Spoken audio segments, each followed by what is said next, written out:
Boa tarde, meus amores. Voltamos.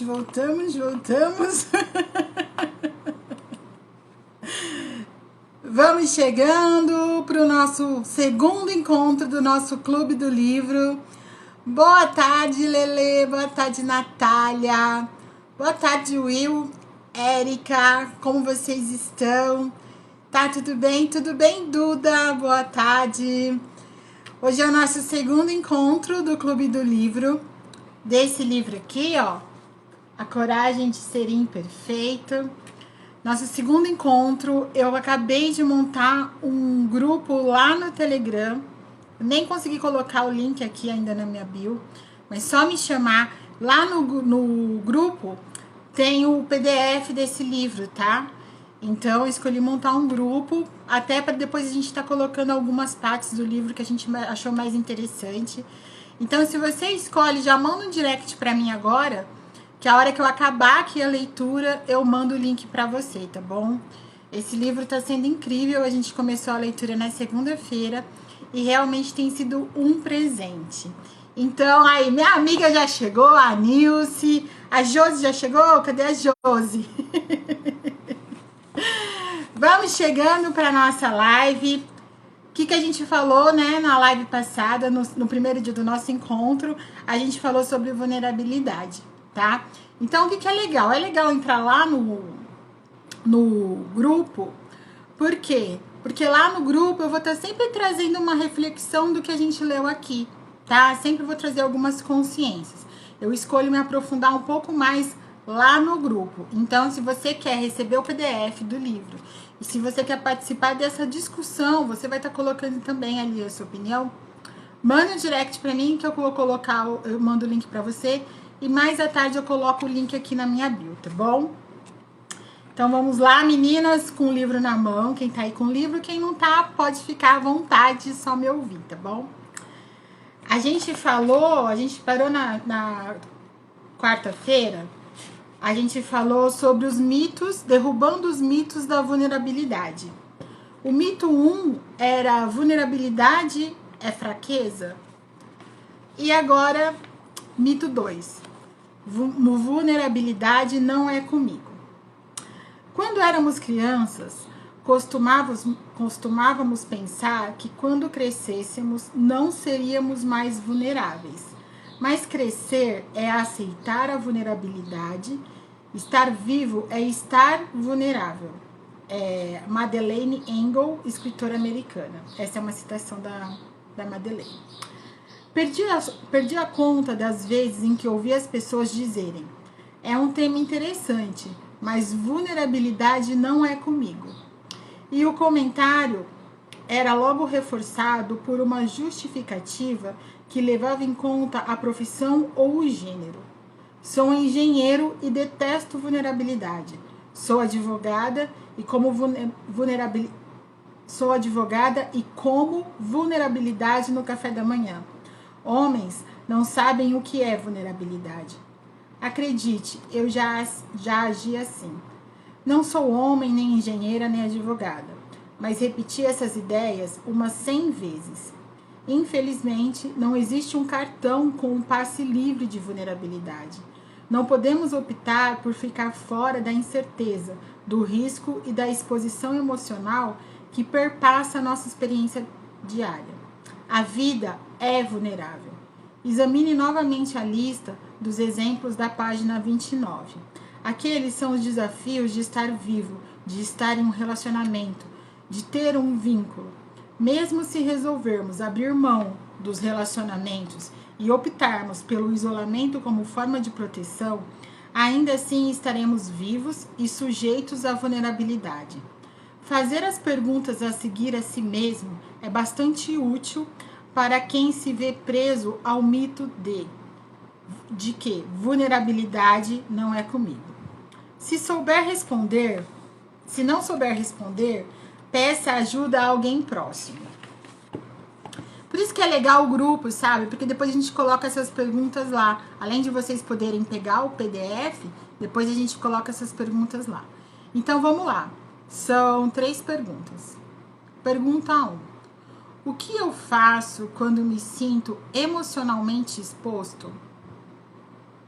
Como me comporto quando me sinto muito desconfortável e inseguro? Estou disposto a correr riscos emocionais? Isso, gente, ela fez uma pesquisa, só voltando aqui, né? Então, ela fez uma pesquisa e nessa pesquisa ela passava essas perguntas para as pessoas responderem. E agora eu vou passar, vai pegar as respostas, né? Antes que eu começasse a trabalhar essas questões, as minhas respostas eram. Então, a pergunta era: o que eu faço quando eu me sinto emocionalmente exposto? Tenho medo, raiva, assumo uma atitude crítica e controladora, quero fazer as coisas de maneira perfeita, com precisão cirúrgica. Pergunta 2. Como me comporto quando me sinto desconfortável e inseguro? Fico com medo, com raiva, assumo uma atitude crítica e controladora. Fico perfeccionista, querendo fazer as coisas com precisão cirúrgica. Praticamente a mesma resposta, né? E a terceira pergunta era: estou disposto a correr riscos emocionais? No trabalho, não me sinto nem um pouco disposta se há excesso de crítica, julgamentos, atribuição de culpa e humilhação. Assumir riscos emocionais com as pessoas de quem eu gosto sempre esteve relacionada ao medo de que alguma coisa ruim pudesse acontecer. Quando fingimos que podemos evitar a vulnerabilidade, tomamos atitudes que são muitas vezes incompatíveis com quem nós realmente desejamos ser. Experimentar a vulnerabilidade não é uma escolha. A única escolha que temos é como vamos reagir quando formos confrontados com a incerteza, o risco e a exposição emocional. No capítulo 4, examinaremos os comportamentos conscientes e inconscientes que utilizamos para nos proteger quando acreditamos que a vulnerabilidade não tem nada a ver conosco. Mito 3. Vulnerabilidade é expor totalmente a minha vida. Uma linha de questionamento que ouço com frequência diz respeito à cultura do fim da privacidade. Pode haver vulnerabilidade em demasia? Não seria o caso de superexposição? Essas perguntas são inevitavelmente seguidas de exemplo do atual culto à celebridade. O que dizer quando certa atriz de cinema posta no Twitter sobre a tentativa de suicídio de seu marido? Ou quando rostos conhecidos na TV dividem com o resto do mundo detalhes íntimos de sua vida e da vida dos seus filhos? A vulnerabilidade se baseia na reciprocidade e requer confiança e limites. Não é superexposição, não é catarse, não é desnudar indiscriminadamente. Vulnerabilidade tem a ver com compartilhar nossos sentimentos e nossas experiências com pessoas que conquistaram o direito de conhecê-los.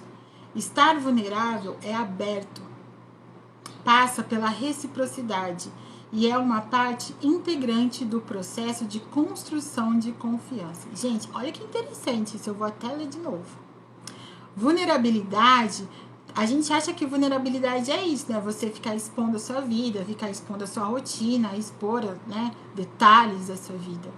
E aqui eu achei muito interessante. Vulnerabilidade tem a ver com compartilhar nossos sentimentos, nossas experiências com pessoas que conquistaram o direito de conhecê-los. Estar vulnerável e aberto passa pela reciprocidade e é uma parte integrante do processo de construção de confiança. Legal, né? Legal a gente ver essa definição tão clara, né, de vulnerabilidade. Não podemos ter sempre garantias antes de compartilhar algo. Entretanto, não expomos nossa alma na primeira vez que encontramos alguém. Nunca nos aproximamos dizendo: oi, meu nome é Brené e esta é a minha maior dificuldade. Isso não é vulnerabilidade. Pode ser desespero, carência afetiva ou necessidade de atenção, mas não é vulnerabilidade. Partilhar adequadamente com limites significa dividir sentimentos com pessoas com as quais temos um relacionamento e que querem fazer parte da nossa história. O resultado dessa vulnerabilidade mútua e respeitosa é um vínculo maior, mais confiança e mais envolvimento. A vulnerabilidade sem limites leva à falta de empatia, desconfiança e isolamento. De fato, como veremos no capítulo 3, capítulo 4, a exposição total é uma forma de se proteger da verdadeira vulnerabilidade. Portanto, informação em excesso não é um caso de vulnerabilidade demasiada, mas de falência de vulnerabilidade. Quando nos afastamos da sensação que ela provoca para usá-la apenas em situações de carência e necessidade de atenção, ou para nos entregarmos aos comportamentos extremados que se tornaram lugar comum na sociedade de hoje. Para dissipar o mito de que a vulnerabilidade é compartilhar nossos segredos com todo mundo, vamos examinar a questão da confiança. Quando falo sobre a importância de ficar vulnerável, aparecem sempre muitas questões sobre a necessidade de confiar nos outros. Como sei se posso confiar em alguém o bastante para ficar vulnerável?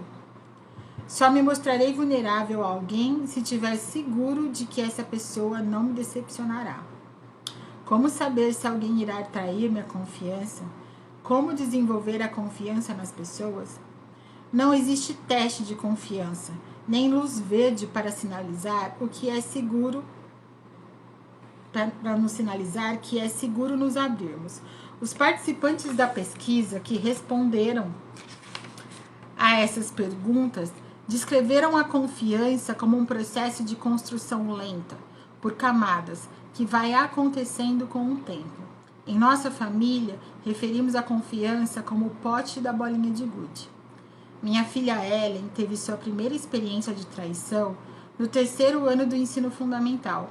Durante o recreio, ela contou para uma coleguinha da turma algo engraçado e levemente constrangedor que tinha acontecido com ela mais cedo naquele mesmo dia. Por volta do lanche da tarde, todas as garotas da turma já sabiam do seu segredo e estavam pegando no seu pé. Foi uma lição importante, mas dolorosa, porque até aquele momento ela nunca considerara a possibilidade de que alguém pudesse fazer tal coisa. Quando Ellen chegou em casa, ela caiu no choro e me disse que jamais tornaria a contar seus segredos para alguém. Estava muito magoada. Foi de cortar o coração. Para piorar as coisas, ela me disse que quando voltou para a sala, as colegas ainda estavam rindo dela, com tamanha intensidade que a professora a separou e retirou algumas bolinhas de gude do pote que havia na sala. A professora da Ellen tinha um grande pote de vidro e a que ela e as crianças se referiram como o pote da bolinha de gude. Ela mantinha uma caixa com bolinhas coloridas próxima ao pote. E sempre que a turma fazia boas escolhas coletivamente, ela lançava bolinhas de gude no pote. Porém, sempre que a turma quebrasse regras ou não prestasse atenção, a professora retirava algumas bolinhas. Quando e se as bolinhas enchessem o pote, os alunos seriam recompensados com uma festa. Por mais que quisesse dizer a Ellen, não divida seus segredos com essas garotas, assim elas nunca vão magoá-las de novo, deixei meus medos e minha raiva de lado e comecei a tentar descobrir como ter uma conversa franca com ela sobre confiança e relacionamentos. Enquanto procurava a maneira certa de traduzir minha própria experiência de confiança e o que aprendia sobre o assunto com a minha pesquisa de campo, pensei em como a metáfora do pote de bolinha de gude seria perfeita. Eu só vou parar aqui um pouquinho para falar uma coisa, né? Que é bem interessante esse exemplo que ela deu, né? Porque o que acontece é que muitas dos nossos compromissos, porque a gente é cheio de fazer promessa e compromisso com a gente mesmo, né? Então, aqui no caso da filha dela, né? Eu nunca mais vou contar para ela. E isso é um compromisso que você faz com você. A gente faz juras com os outros e juras pra gente mesmo. E muitos desses compromissos que a gente faz, desses juramentos, desses acordos que a gente faz com a gente mesmo, a gente faz na nossa infância, né? Quando aconteceu a primeira vez.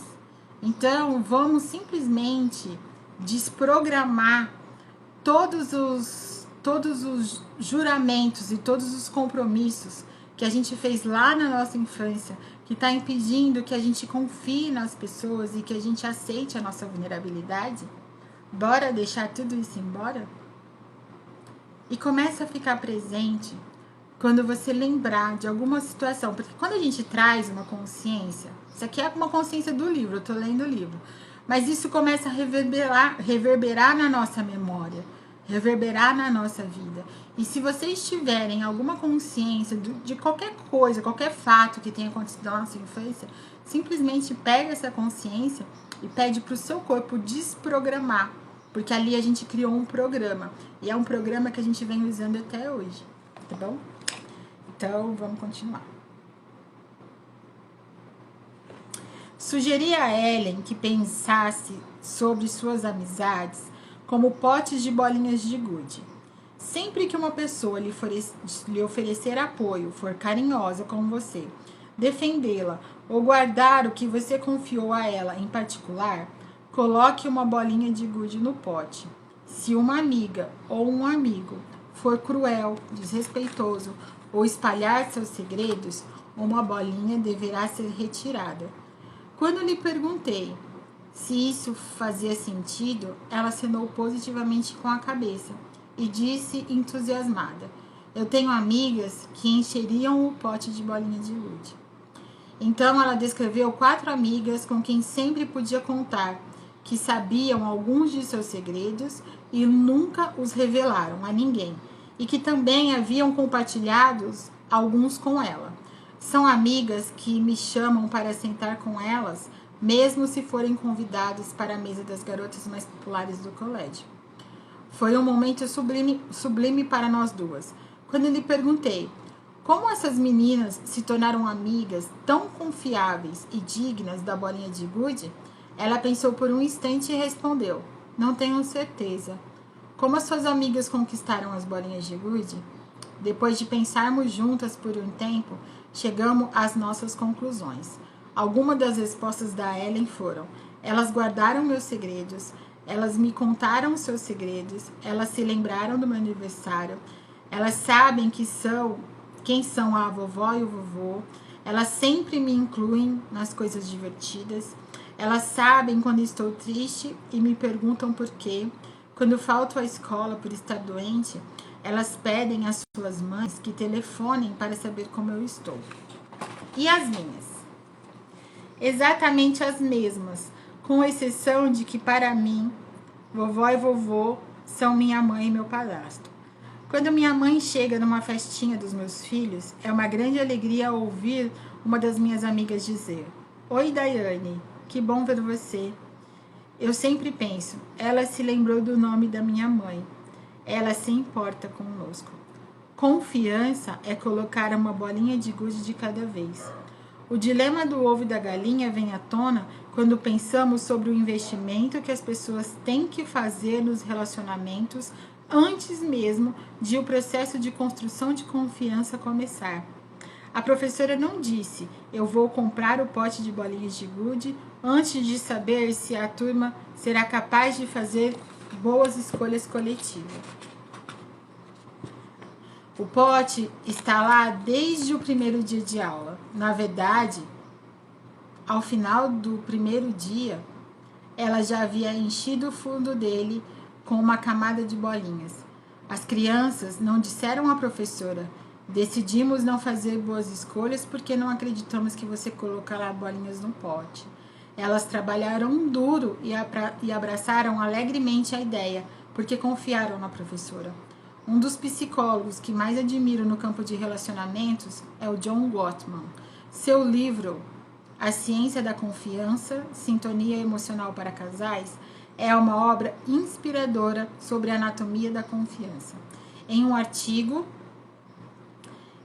Gottman descreve a construção da confiança de uma maneira totalmente compatível com o que encontrei em minha pesquisa e também com o que a Ellen e eu chamamos de pote de bolinha de gude. De acordo com a pesquisa, descobri que a confiança é construída em momentos muito pequenos, que eu chamo de momentos de porta entreaberta. Em qualquer interação, há uma possibilidade de conexão com o seu parceiro ou distanciamento dele. Vou dar um exemplo disso em meu próprio casamento. Certa noite eu queria muito concluir a leitura de um livro policial. Achei que soubesse quem era o assassino, mas estava ansioso para confirmar minha suspeita. A certa altura, coloquei o livro na mesa de cabeceira e me levantei para ir ao banheiro. Quando passei pelo espelho, vi a imagem refletida da minha esposa e ela me pareceu triste escovando o cabelo. Era um momento de porta entreaberta. Eu tinha uma escolha. Poderia sair daquele banheiro pensando: não quero lidar com a tristeza dela esta noite, quero ler meu livro. Mas em vez disso, talvez por ser um sensível pesquisador de relacionamentos, decidi ir até ela. Segurei a escova que estava em suas mãos e perguntei: o que está acontecendo, querida? E ela me disse que estava triste. Naquele exato momento, eu estava construindo confiança. Eu estava ali para apoiá-la. Eu estava me conectando com ela em vez de escolher me dedicar apenas ao que eu queria. São em momentos assim que a confiança é construída. Um momento como esse pode não parecer importante, porém, se nós sempre escolhermos virar as costas para as necessidades do outro, a confiança no relacionamento vai se deteriorando, lenta e gradualmente. Quando pensamos em traição, nos termos da metáfora do pote de bolinha de gude, a maioria de nós imagina alguém que confiamos fazendo algo tão terrível que nos obrigasse a pegar o pote e jogar fora todas as bolinhas. Qual é a pior traição de confiança que você pode imaginar? Ele me trai com minha melhor amiga. Ele mente sobre como gastou o dinheiro. Alguém usa minha voz leal e... Mas há um tipo específico de traição que é ainda mais desleal e igualmente corrosivo para a confiança no relacionamento. Na verdade, essa traição geralmente acontece muito antes de todas as outras. Estou falando da traição do descompromisso, de não se importar, de desfazer um vínculo, de não desejar dedicar tempo e esforço ao relacionamento. A palavra traição evoca experiências de falsidade, mentira, quebra de confiança, omissão de defesa quando nosso nome está envolvido em intrigas ou fofocas e de não sermos escolhidos como alguém especial entre outras pessoas. Esses comportamentos são certamente traiçoeiros, mas não são as únicas formas de traição. Se eu tivesse que escolher uma forma de traição que tenha aparecido com muita frequência em minha pesquisa e que tenha se mostrado a mais perigosa em termos de corrosão do elo de confiança em um relacionamento, eu mencionaria o descompromisso. Cara, incrível isso, né? Quanto conceito, né, a gente tem sobre traição. E olha só, é sempre a gente olhar a coisa por um outro ângulo, né? O quanto o descompromisso, a ausência de vontade, né, de cuidar do relacionamento é um tipo de traição, né? Quando as pessoas que amamos ou com quem temos uma forte ligação param de se importar conosco, de nos dar atenção e de investir no relacionamento, a confiança começa a se extinguir e a mágoa vai crescendo.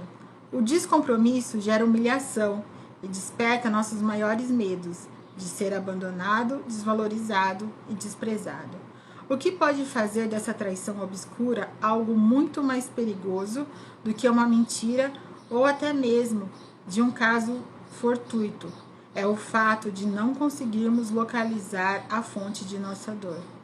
Não há acontecimento, nenhuma evidência explícita de ruptura, e isso pode deflagrar um processo de loucura. Podemos dizer a um parceiro descompromissado: você não parece mais se importar com o nosso casamento. Mas sem uma prova disso, a resposta pode facilmente ser a seguinte: chega em casa todo dia do trabalho às 7 da noite. Põe as crianças na cama. Leva a família para passear no domingo. O que mais você quer de mim? Ou, no ambiente de trabalho, quando sentimos vontade de dizer: por que vocês não me dão um feedback? Digam que gostam de mim, reclamem de alguma coisa, mas me façam lembrar que ainda trabalho aqui. Com os filhos, as atitudes têm mais peso do que as palavras. Quando paramos de nos interessar por suas vidas, não perguntando mais como foi seu dia, nem querendo saber mais dos seus gostos musicais, de suas amizades, eles ficam ressentidos e com medo, em vez de aliviados, independentemente do temperamento que os adolescentes possam ter. E por não conseguirem expressar bem como se sente com o nosso desinteresse, quando paramos de nos esforçar para participar, eles começam a agir de maneira extravagante, pensando: isso vai chamar a atenção deles. Assim como a confiança, a maioria das experiências de traição se acumula lentamente, como uma bolinha de gude de cada vez. Na verdade, as traições grandes e visíveis que mencionei ainda antes são mais frequentes, após um período de desinteresse e de corrosão lenta da confiança. Para concluir, a confiança é um produto da vulnerabilidade, que cresce com o tempo e exige trabalho, atenção e comprometimento total. Confiança não é uma postura nobre, é uma coleção de bolinhas de gude que cresceu. Tá? Toma essa. Mito 4. Eu me garanto sozinho. Quem nunca, né? Gente, quem tá chegando aqui, eu tô lendo esse livro aqui, ó, A Coragem de Ser Imperfeito. E eu criei um grupo no Telegram. Lá no grupo tem o PDF, tá? Se você quiser participar desse grupo, se você quiser ler esse livro, esse PDF, manda um direct pra mim, porque eu acabei de fazer o grupo, eu nem consegui colocar o link aqui ainda. Que daí eu mando o link pra vocês, tá bom? E aí vocês entram lá no grupo. Ô, sua linda! Gratidão, como é que você tá? Tá tudo bem com você? Gratidão a todo mundo que tá aqui. Vamos lá pro mito 4. E os nossos encontros do Clube do Livro tá sendo segunda, quarta e sexta, 1h30 da tarde, tá bom? Mito 4. Eu me garanto sozinha. Uma qualidade que temos em alta conta em nossa sociedade individualista é a capacidade de se virar sozinho. Quem nunca, né? Mesmo que possa parecer infeliz e deprimente, admiramos a força que isso evoca. E se garantir sozinho é algo reverenciado. A gente fala muito isso para os nossos filhos, né? A jornada da vulnerabilidade não foi feita para se percorrer sozinho. Nós precisamos de apoio. Precisamos de pessoas que nos ajudem na tentativa de trilhar novas maneiras de ser e que não nos julgue.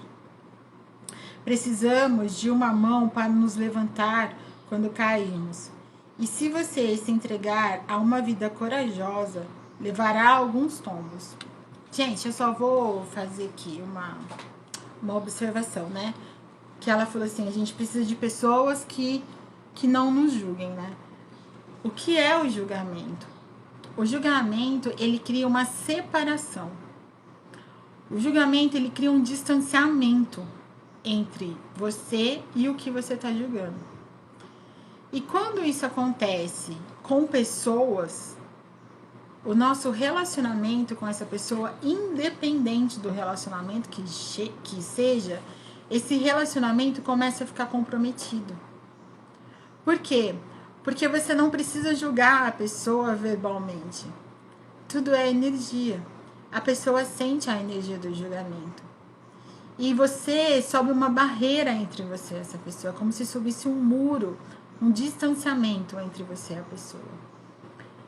E de verdade, comece a ficar presente como você se sente quando você está julgando, né? Isso estava acontecendo comigo, estava acontecendo em uma das minhas relações. Eu estava num julgamento muito grande com uma pessoa, não tem problema em falar isso, e estava criando assim uma distância, assim, era como se a nossa relação tivesse ficado no freezer, sabe? Mas um freezer de frigorífico, assim, bem congelado, né? Bem gelado.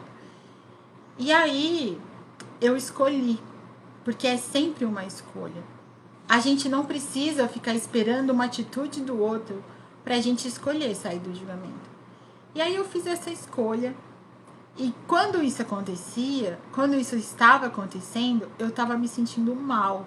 Eu estava me sentindo, sabe assim, com uma energia truncada, uma energia pesada. E quando eu escolhi mudar isso, o que aconteceu? Começou a ficar muito leve para mim, sabe? Por quê? Primeiro, porque aquela pessoa que julga não é quem verdadeiramente eu sou. Eu estava vivendo num automático de julgamento. E tudo que é contrário à sua verdade é muito pesado para você, sabe? É aquela coisa que acaba com o seu dia, é aquela energia que, tipo, você desanima. Por quê? Porque isso não é uma verdade para você. E quando eu escolhi, eu não fiquei esperando que alguma coisa acontecesse. Não, eu fiz uma escolha. Nada mudou. Quem mudou fui eu. A coisa mudou, a energia mudou, eu mudei, eu fiquei bem. Então, assim, por mais que eu sei, porque eu trabalho com isso, eu trabalho com ferramentas de expansão de consciência, dou curso, eu faço workshop, enfim. Por mais que eu trabalhe com isso, por que eu conto isso pra vocês? Porque eu não tô imune, né? Eu tô vivendo nessa realidade. Isso também acontece comigo. Mas eu não estava presente por quanto isso estava me fazendo mal. Por quanto isso estava pesando a minha energia e o quanto isso estava destruindo o meu relacionamento com essa pessoa. Então, comece a perceber, a ficar presente quando alguma coisa não é leve para você, é porque aquilo é uma mentira.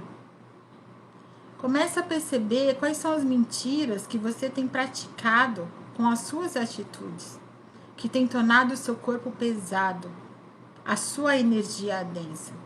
Fica presente para isso. E escolha mudar. Escolha mudar. Você pode mudar qualquer coisa. Continuando. Precisamos de uma mão para nos levantar quando cairmos. E se você se entregar a uma vida corajosa, levará alguns tombos.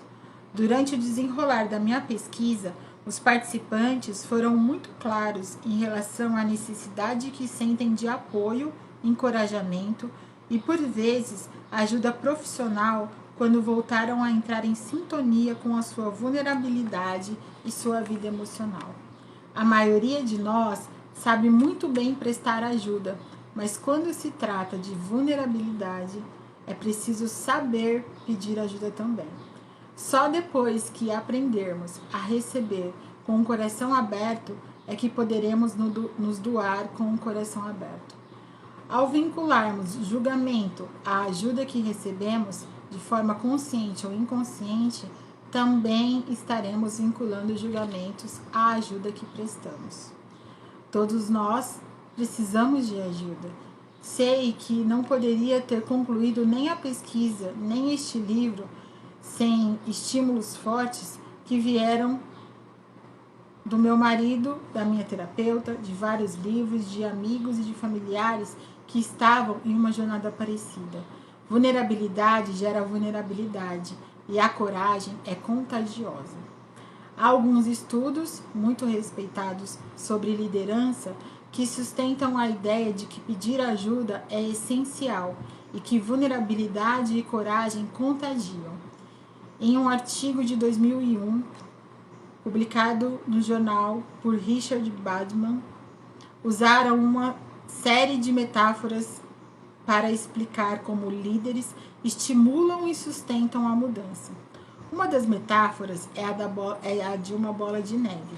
A bola de neve começa a rolar quando um líder se dispõe a ficar vulnerável diante de seus subordinados. A pesquisa demonstra que essa atitude de vulnerabilidade é considerada corajosa pelos membros da equipe e estimula os outros a seguir o mesmo caminho. O exemplo da metáfora da bola de neve contida na pesquisa de Harvard é a história de Clinton, o diretor executivo de uma grande empresa alemã que descobriu que seu estilo centralizador de liderança estava impedindo os gerentes de tomarem iniciativas. Os pesquisadores explicam.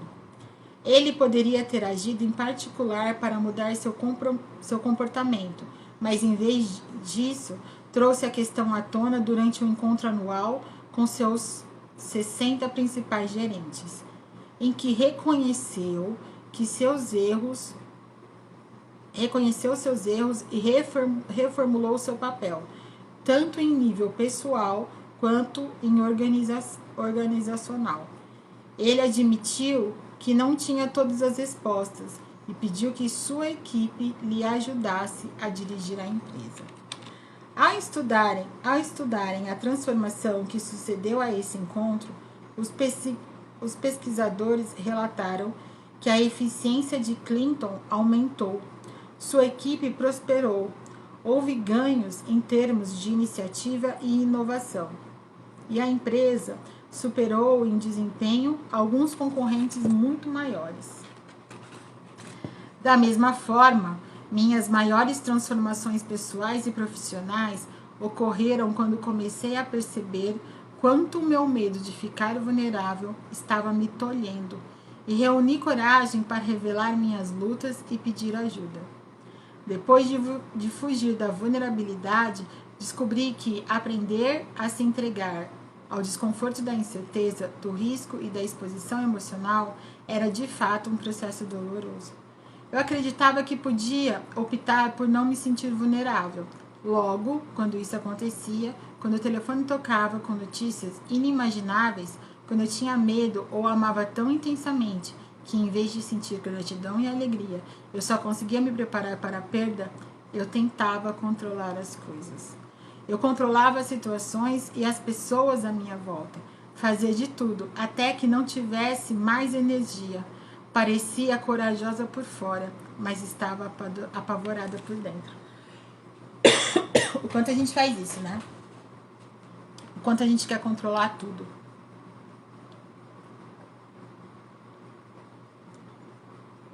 A gente quer controlar as pessoas, as situações, as respostas, o que as pessoas pensam. E será mesmo que existe esse controle? Será mesmo que a gente consegue controlar o outro? O quanto isso está acabando com a sua energia? Que papel é esse que você representa de controladora que você não consegue controlar nem a si mesmo? E se você simplesmente deixasse tudo isso embora? Quanta leveza você pode trazer para a sua vida? Se você sair do espaço de controladora e entrar na permissão. Na permissão do que o outro quer fazer, na permissão do que o outro recebe, do que o outro entende daquilo que você está falando. A gente não controla nem a gente mesmo, não é, Josi? Mas a gente fica nessa ilusão, gente. Eu falo que o controle ele é uma ilusão. A gente não tem controle de nada. De nada. A gente acha que tem controle. A gente se ilude. Larga de ser iludida, mulher. Você não tem controle de nada. Você não tem controle sobre a sua própria vida. Você não sabe o que vai acontecer no próximo segundo. Como você quer ter controle sobre o outro? E se você estiver na permissão do outro ser absolutamente como ele é? Na verdade, né, nos nossos relacionamentos é assim. A gente se apaixona por quem a pessoa é. E depois a gente quer mudar a pessoa. Aí quando a gente muda a pessoa, a gente desapaixona. Como seria a gente respeitar as pessoas como elas verdadeiramente são? E sair, né, desse controle. Aos poucos, fui percebendo que essa couraça era pesada demais para eu carregar e que a única coisa que ela realmente fazia era me impedir de conhecer a mim mesma e de me deixar ser conhecida pelos outros. A falsa proteção exigia que eu ficasse encolhida e silenciosa por trás dela, sem chamar atenção para as minhas imperfeições e vulnerabilidade. Era exaustivo. Eu me lembro de um momento muito agradável, quando meu marido e eu estávamos deitados no chão vendo Ellen dar piruetas e fazer danças loucas no tapete. Olhei para Steve e disse: não é engraçado como eu a amo ainda mais por ficar assim tão vulnerável e desinibida, parecendo uma boba? Eu nunca faria isso. Você consegue se imaginar sendo tão amado assim? Steve olhou para mim e respondeu: pois eu te amo exatamente assim.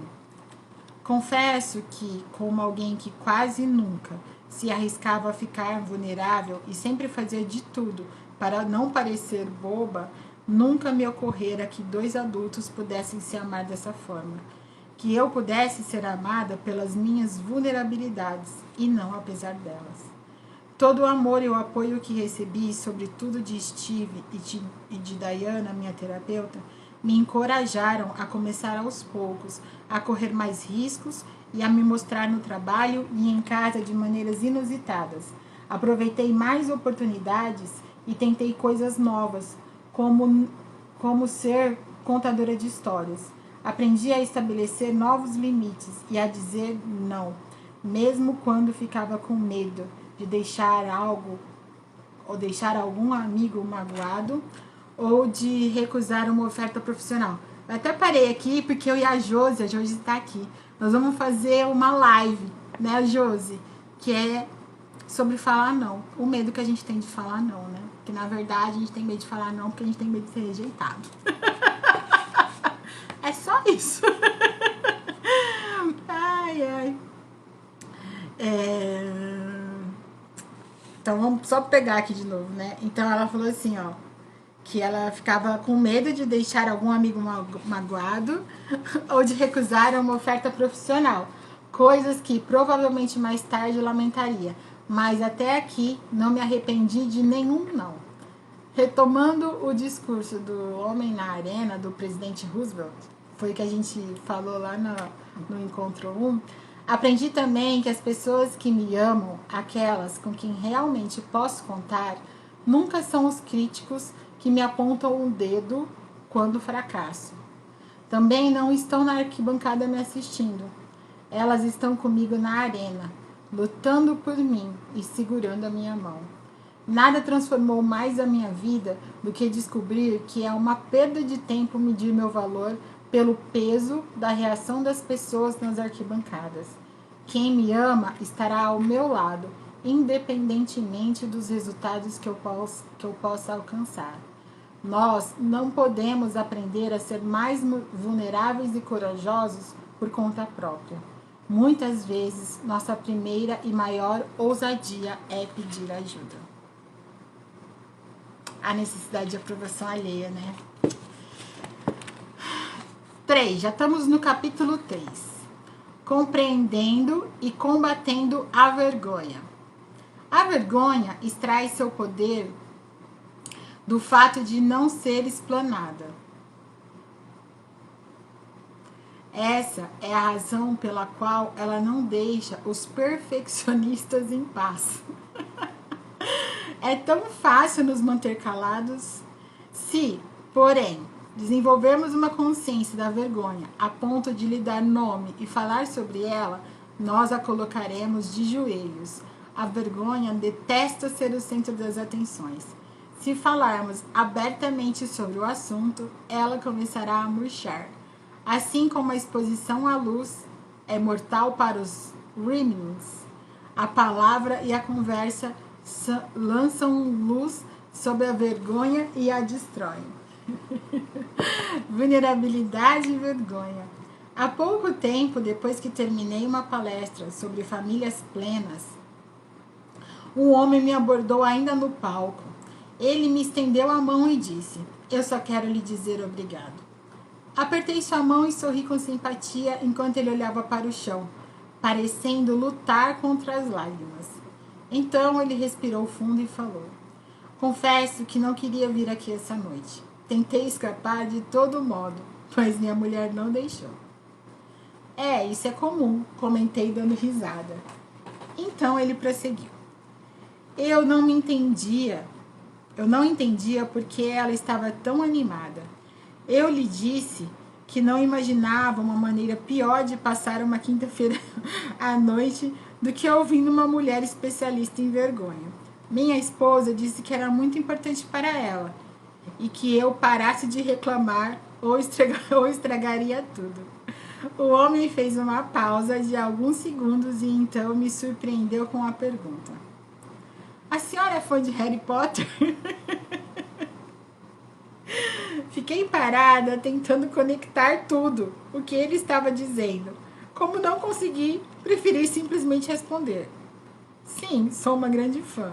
Li todos os livros várias vezes e vi e revi os filmes. Na verdade, sou fanática pelo bruxinho, mas por quê? Ele me olhou um pouco encabulado antes de se explicar. Bom, eu não sabia nada sobre a senhora. E enquanto o meu medo de vir aqui esta noite crescia, comecei a imaginar você tão assustadora quanto o professor Snape. Eu a via vestida de negro, com a fala arrastada e um tom macabro.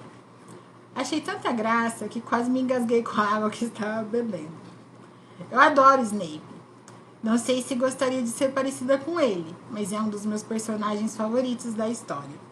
Rimos juntos da projeção que ele havia feito do Snape, mas logo as coisas foram ficando mais sérias. O que a senhora disse realmente fez sentido para mim, principalmente a parte de termos tanto medo do lado sombrio. Qual foi a frase que a senhora citou usando a imagem de luz? É uma das minhas prediletas. Somente quando temos coragem suficiente para extrapolar a escuridão, descobrimos o poder infinito da nossa própria luz. Ele concordou. Sim, tenho certeza de que era por isso que eu não queria vir. É incrível a quantidade de energia que gastamos tentando evitar esses territórios difíceis da alma, quando eles são únicos que podem nos libertar. Cresci passando muita vergonha e não quero que meus 3 filhos vivam isso. Meu desejo é fazer com que eles saibam que são bons o bastante, que não tenham medo de conversar sobre o lado duro de suas vidas conosco. Nesse ponto, nós já estávamos com os olhos marejados. Eu fiz um gesto meio desajeitado, oferecendo um abraço, e ele se aproximou. Depois daquele contato físico, ele olhou para mim e perguntou: é necessário superar a vergonha para chegar à vulnerabilidade? Sim. O contato com a própria vergonha é fundamental para abraçar nossa vulnerabilidade. Não podemos nos deixar ser vistos se ficarmos aterrorizados pelo que as pessoas podem pensar. Enquanto eu tropeçava tentando encontrar a melhor maneira para explicar de que forma a vergonha nos impede de ser vulneráveis e conectados com a vida, eu me lembrei de uma passagem muito querida do Harry Potter. Você lembra quando Harry ficou achando que era mal porque andava com raiva o tempo todo e tinha sentimentos perversos? Sim, é claro, respondeu ele animadamente. Na conversa com Sirius Black, é a lição de moral da história inteira. Exatamente. Sirius pediu a Harry que lhe escutasse com muita atenção e falou: você não é uma pessoa má. Você é uma pessoa muito boa e a quem coisas ruins acontecem. Além do mais, o mundo não está dividido entre pessoas boas e comensais da morte. Todos nós temos luz e trevas dentro de nós. O que importa é a maneira como escolhemos agir. Este é quem realmente você é. Isso realmente, disse ele. Isso mesmo, disse ele triunfante.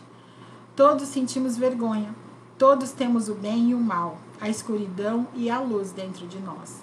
Mas, se não reconciliarmos com a nossa vergonha, com os nossos conflitos, começaremos a acreditar que há algo errado conosco, que nós somos maus, defeituosos e, pior ainda, começaremos a agir com base nessas crenças. Se quisermos ser pessoas plenas, estar inteiramente conectados com a vida, precisamos ficar vulneráveis. E para isso, temos que aprender a lidar com a vergonha. A essa altura, a esposa já esperava por ele na escadinha do palco. Ele me agradeceu, deu-me outro rápido abraço e foi ao encontro dela. Quando já estava lá embaixo, voltou-se para mim e disse: você pode não ser o Snape, mas é uma ótima professora de defesa contra as artes das trevas. Nunca me propus a ser uma pregadora ferrenha da vergonha, nem uma professora de defesa contra as artes das trevas. Mas depois de passar uma década inteira estudando o efeito devastador que a vergonha tem sobre a forma como vivemos, amamos, educamos nossos filhos e lideramos pessoas, eu me vi praticamente gritando a plenos pulmões. Sim, é difícil falar sobre vergonha, mas essa conversa não tem a metade do perigo produzido pelo nosso silêncio. Todos nós sentimos vergonha, e todos temos medo de falar sobre ela. E quanto menos falamos, mais a vergonha aumenta. Precisamos estar vulneráveis se quisermos mais coragem, se quisermos viver com ousadia. Mas como eu disse ao meu amigo fã de Harry Potter, como podemos deixar que nos vejam se a vergonha do que as pessoas podem pensar nos amedronta tanto? Gente, quem que deixa aqui de fazer as coisas por vergonha? Qual o problema das pessoas te julgarem? Qual o problema? Que medo é esse? Né? Que espaço é esse onde você faz de tudo para ser aceito? Onde você deixa de ser você? Onde você deixa de fazer as coisas que fazem sentido para você? Por causa de medo do julgamento. O quanto esse medo está controlando a sua vida? Aqui, ó, a Lu que já falou, Sabe, eu também tinha medo. Eu tinha medo de fazer live. Morri de medo de fazer live. Tinha pavor, não podia nem pensar em fazer live. Mas hoje, pra mim, é um prazer. Eu amo fazer isso. Eu já fiz uma live 9h30 da manhã, hoje é a segunda live do meu dia. Porque eu venci o medo. O que tem atrás desse medo? Imagina um muro bem na sua frente. Imagina você cercada por muros. Imagina esse lugar sombrio. E lá atrás do muro que você tem tanto medo de olhar, tem um sol, tem água fresca, tem sombra. O vento corre assim, sabe? O que se requer para você é simplesmente começar a destruir esse muro do medo e receber o que tem lá atrás do medo. Essa coragem que a gente busca tanto nos outros, ela tá dentro da gente. É só a gente começar. E uma dica que eu dou, né? Sair do julgamento de você. Do julgamento de que você precisa ser perfeita para fazer qualquer coisa. É o perfeccionismo que falou aqui no livro, né? O perfeccionismo é uma forma de paralisação. Por quê? Porque não existe nada perfeito. A gente está o tempo todo aprendendo.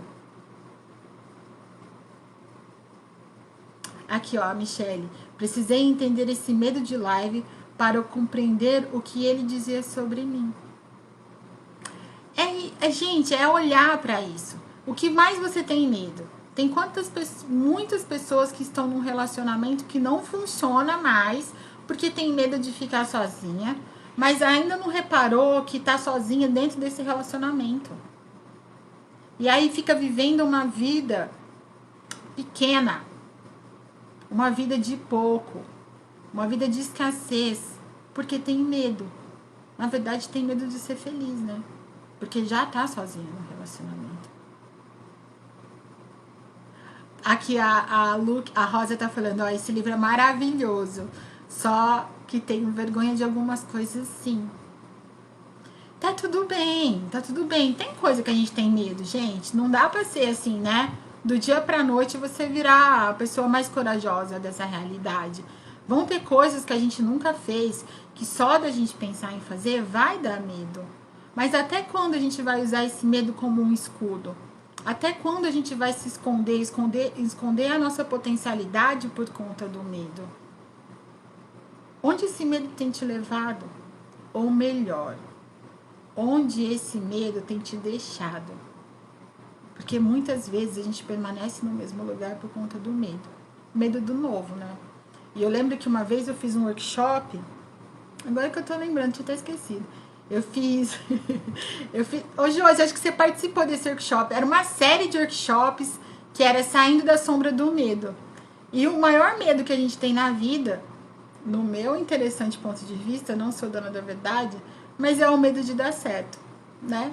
Porque tudo que a gente vai fazer, a gente já fala assim, porque se der errado, a gente sempre pensa se vai dar errado. A gente nunca pensa que vai dar certo.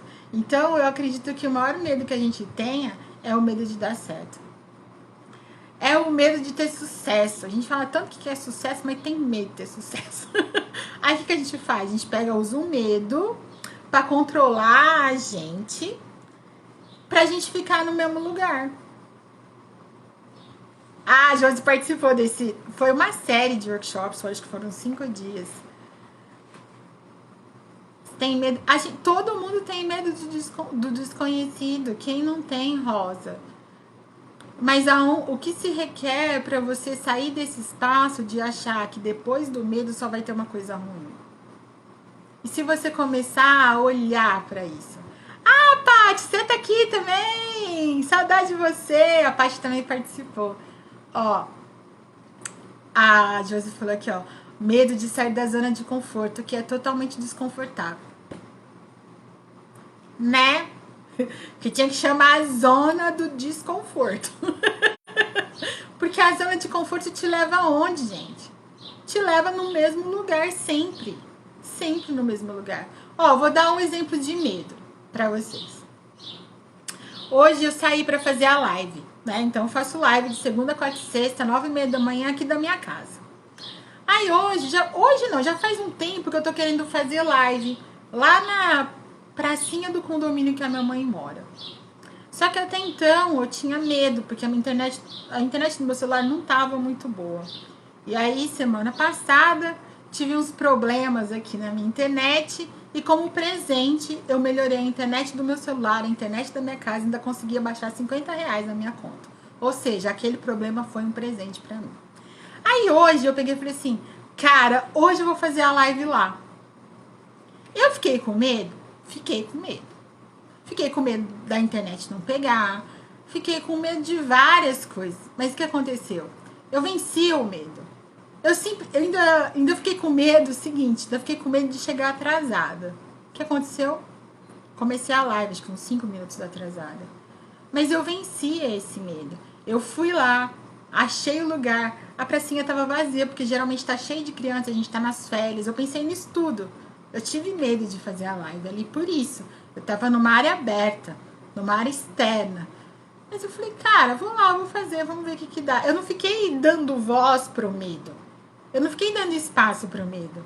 Eu dei espaço pra minha escolha. Qual era a minha escolha? Fazer a live ali. E foi uma delícia. O celular funcionou perfeitamente, entendeu? Deu tudo muito certo. Então, assim, vou fazer mais vezes? Vou fazer mais vezes. Percebe? Não tinha um bicho de 7 cabeças. Qual o problema de eu começar a live 5 minutos atrasada? Então, aonde o medo tá te levando? O medo tava me levando a ficar exatamente no mesmo lugar. Fazer live só daqui de casa. A Michelle, ó. Vamos compreendendo as infinitas possibilidades de sermos flexíveis. Gente, é isso, sabe? Boa tarde, Nilva. Boa tarde, seja bem-vinda, querida. Oi, Jenny. Tudo bem, sua linda? A Rosa, você falou que você é nova no canal, tá gostando. Gratidão. Tem um grupo lá no Telegram. O meu grupo chama Acredite no Universo, lá no Telegram.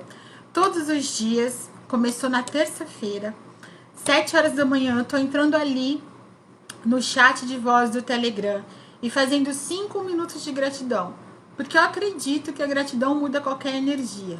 E mais do que eu escolho sair, né? Até a gente leu isso aqui no livro, eu escolho sair da energia da escassez, que a gente já acorda na energia da escassez, né? Ah, eu devia ter dormido mais 10 minutos. Eu escolho começar o meu dia agradecendo. Então, fica o meu convite para vocês irem lá para o grupo do Telegram. Eu já deixei prontinho lá, tem um reloginho lá, falando quantas horas faltam para a gente começar o nosso próximo encontro. E hoje, e é 5 minutos mesmo, 5 minutos. Eu queria que fosse mais, porque eu sou faladeira. Mas eu tô fazendo 5 minutos pra gente não ter desculpa para não fazer. E eu já percebi a energia. Amanhã a gente vai, os nossos 5 minutos é agradecer a nossa ancestralidade, tá?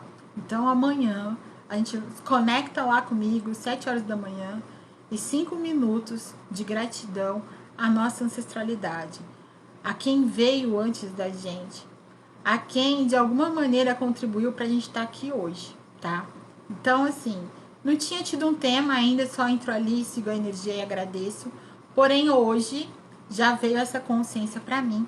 Então, amanhã a gente vai estar 5 minutos de gratidão, agradecendo a nossa ancestralidade.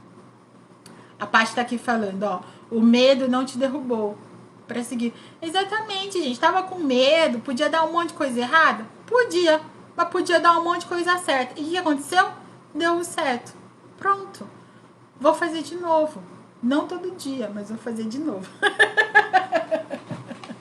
A Jenny, a melhor professora. Ai, como pode melhorar? Gente, eu amo isso que eu faço. Amo.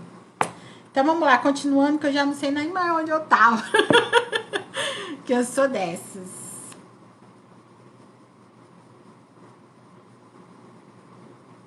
Vamos ver onde eu tava, gente, peraí.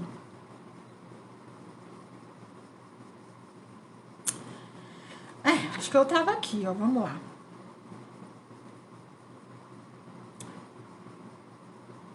Sim, é difícil falar sobre a vergonha. Mas essa conversa. Ah, é aqui mesmo que eu tava. Mas essa conversa não tem nem a metade do perigo produzido pelo nosso silêncio. Todos nós sentimos vergonha. E todos temos medo de falar sobre ela. E quanto menos falamos, mais a vergonha aumenta. Precisamos estar vulneráveis se quisermos mais coragem, se quisermos viver com ousadia. Mas como eu disse ao meu amigo fã de Harry Potter, como podemos deixar que nos vejam se a vergonha do que as pessoas podem pensar nos amedronta tanto? Digamos que você tenha desenvolvido um produto, escrito um artigo ou criado uma obra de arte que deseja mostrar para um grupo de amigos. Compartilhar alguma coisa que se criou é uma parte vulnerável, mas essencial de uma vida comprometida e plena. É o símbolo de viver com ousadia. Mas dependendo da maneira como a pessoa foi criada ou de como se relaciona com o mundo, ela consciente ou inconscientemente atrela sua autoestima à maneira como seu produto ou obra é recebido pelos outros. Em outras palavras, se gostam do que ela produz, a pessoa acha que tem valor. Se não gostam, ela não tem valor. Uma destas duas coisas acontece nesse momento do processo. Uma vez que você descobre que sua autoestima está ligada ao que você produz ou cria, é pouco provável que vá mostrar o que fez e, se mostrar, antes irá retirar uma camada ou mais do melhor de sua criatividade ou inovação, a fim de tornar a receptividade menos arriscada. Há muita coisa em jogo para que você exponha o lado mais ousado da sua criação. Ou 2. Se você mostra o seu trabalho sem limitar o seu lado mais criativo e a receptividade não é das melhores, você fica arrasado. Se o que tem a oferecer não é bom, então você não é bom. As chances de querer um feedback, de insistir e de voltar para a mesa de criação são pequenas. Você se fecha. A vergonha lhe diz que você não é talentoso o bastante e que já deveria saber disso. Se estiver imaginando o que acontece quando você atrela sua autoestima à sua arte ou ao seu produto e as pessoas gostam muito do que você faz, deixe-me responder a partir da minha experiência pessoal e profissional. Você está numa enrascada ainda maior. Tudo que a vergonha precisa para sequestrar e controlar sua vida está justamente aí. Você transferiu sua autoestima para o que as pessoas pensam. Teve sucesso algumas vezes, mas agora é totalmente dependente disso. Munido de uma consciência de vergonha, de uma boa capacidade de lidar com ela, este cenário é completamente diferente. Você ainda quer que os outros respeitem e até admirem o que criou, mas a sua autoestima não está em jogo. Você tem consciência de que é muito mais do que uma pintura, uma ideia de vanguarda, uma boa técnica de vendas, um bom discurso ou uma boa colocação na lista dos mais vendidos. Sim, será decepcionante e difícil se os amigos e colegas de trabalho não compartilharem de seu entusiasmo ou se as pessoas não caminharem bem. Porém, essa decepção estará ligada ao que você faz e não ao que você é. Independentemente do resultado, você já ousou grandemente e isso sim está totalmente alinhado com o seu valor, com a pessoa que quer ser. A gente faz muito isso, né?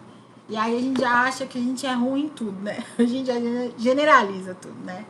Então, que espaço é esse? Onde se as pessoas não reconhecem, você acha que aquilo não tem valor. Quanto você está precisando da aprovação dos outros para sair da sua zona de conforto ou de desconforto. Quando nossa autoestima não está em jogo, estamos muito mais dispostos a ser corajosos e a correr o risco de mostrar nossos dons e talentos. Minha pesquisa com famílias, escolas e empresas deixou claro que as sociedades que não são prisioneiras da vergonha geraram pessoas muito mais abertas a pedir ajuda, a aceitar ajuda e dar retorno. Essas sociedades também desenvolvem indivíduos comprometidos, ousados, que estão dispostos a tentar sempre de novo, até verem tudo dar certo, muito mais aptos a se tornarem inovadores e criativos em suas atividades. A autovalorização nos inspira a ser vulneráveis, a compartilhar sem medo e a perseverar. Por outro lado, a vergonha nos mantém atrofiados, tímidos e medrosos. Nas sociedades com tendência à vergonha, em que pais, líderes e administradores, consciente ou inconscientemente, estimulam as pessoas a vincularem a sua autovalorização ao que elas produzem ou a posição que ocupam, observa-se muito mais isolamento, culpa, maledicência, estagnação, favoritismo e uma total escassez de criatividade e renovação. Peter Shanahan é escritor, conferencista e presidente da Change Labs, uma empresa de consultoria global que cria e executa projetos de mudança de comportamento de grande alcance para clientes como a Apple e IBM. Peter e eu tivemos a chance de trabalhar juntos durante um período e percebi que seu ponto de vista sobre a vergonha é certeiro. Ele diz: o assassino secreto da inovação é a vergonha. Toma essa. Vou repetir. O assassino secreto da inovação é a vergonha. Não conseguimos medi-la, mas ela está lá.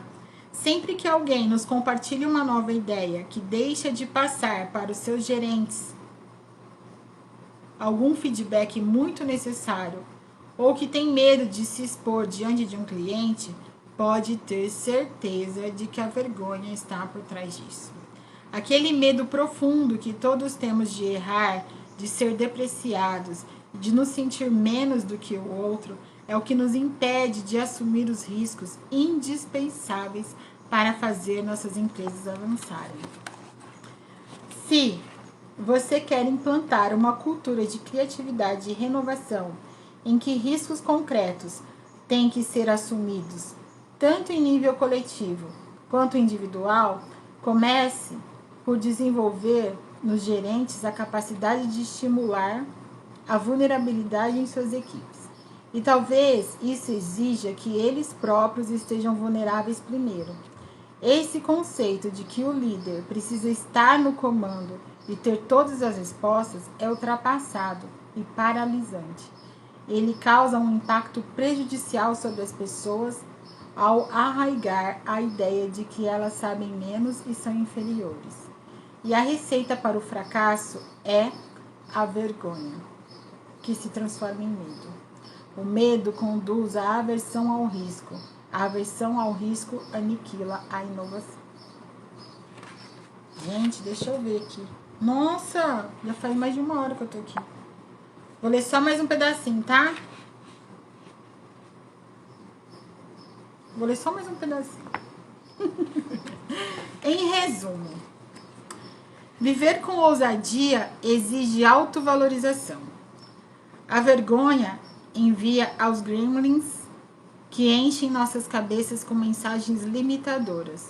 O termo gremlin, como nós o conhecemos, vem do filme de comédia de terror de Steven Spielberg, Gremlins, da década de 1980. Os Gremlins são pequenas criaturas do mal que causam devastação por onde passam. Monstrinhos manipuladores que têm o prazer no prejuízo dos outros. Em muitos ambientes culturais, inclusive no meu, o termo Gremlin tornou-se o sinônimo de mecanismo de vergonha. Por exemplo, recentemente eu estava tendo dificuldade para concluir um artigo. Liguei para uma amiga para falar dos meus bloqueios e ela imediatamente perguntou: o que os gremlins estão dizendo? Essa é uma maneira muito eficaz de perguntar sobre as mensagens secretas de dúvida e autocrítica que alimentamos na mente. Minha resposta para ela foi: um deles anda dizendo que meu texto está chato e que ninguém se interessa por esse assunto. Outro está sussurrando que serei muito criticada e que mereço isso. E o maior de todos não para de me importunar, dizendo: escritores de verdade não precisam se esforçar tanto assim. Escritores de verdade não redigem frases sem sentido. Entender nossos mecanismos de vergonha ou a fala crítica dos gremlins é fundamental para vencê-la. Isso porque nem sempre podemos culpar outra pessoa. Algumas vezes a vergonha é o resultado de ficarmos repetindo as velhas frases limitadoras que ouvimos quando éramos criança, ou que simplesmente absorvemos da cultura de medo que nos cerca. Meu amigo e colega Robert Hilliker costuma dizer: a vergonha sempre começa como uma experiência entre duas pessoas. Mas quando eu fiquei mais velho, eu aprendi a passar vergonha completamente sozinho. Às vezes, quando ousamos caminhar na arena da vida, o maior crítico que enfrentamos somos nós mesmos. A vergonha extrai seu poder do fato de não ser explanada. Essa é a razão pela qual ela não deixa o perfeccionista em paz. E é tão fácil nos manter calados. Se, porém, desenvolvermos uma consciência da vergonha a ponto de lhe dar nome e falar sobre ela, nós a colocaremos de joelho. A vergonha detesta ser o centro das atenções. Se falarmos abertamente sobre o assunto, ela começará a murchar. Assim como exposição à luz é mortal para os gremlins, a palavra e a conversa lançada à luz sobre a vergonha as destroem. Gente, vou parar aqui. Porque tá muito longe do final do capítulo. Eu tenho uma reunião já. Vou parar aqui. A gente tá na página 46. E a gente volta, então, na sexta-feira, 1h30. Quem quiser mais, quem quiser o PDF do livro, tá no grupo do Telegram, tá bom? Entra no grupo do Telegram que eu passo o link do grupo do Clube do Livro. Gratidão, meus amores. Amanhã, 7 horas da manhã, 5 minutos de gratidão lá no grupo do Telegram. Eu espero vocês, tá bom?